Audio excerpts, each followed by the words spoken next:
કેટલાક દુઃખ શબ્દોથી નહીં, શાંતિથી સમજાય છે. આવું કેમ? કારણ કે કેટલાક દુઃખ એટલા ઊંડા હોય છે કે એને શબ્દોમાં સમજાવવા મુશ્કેલ બની જાય છે.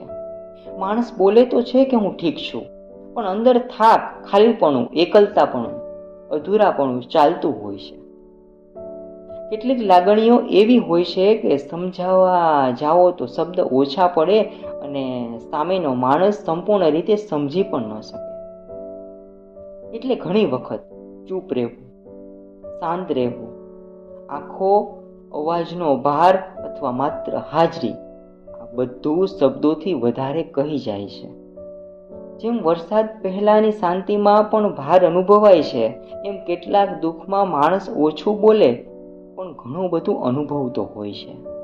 એટલે કહેવાય છે, કેટલાક દુઃખ શબ્દોથી નહીં, શાંતિથી સમજાય છે.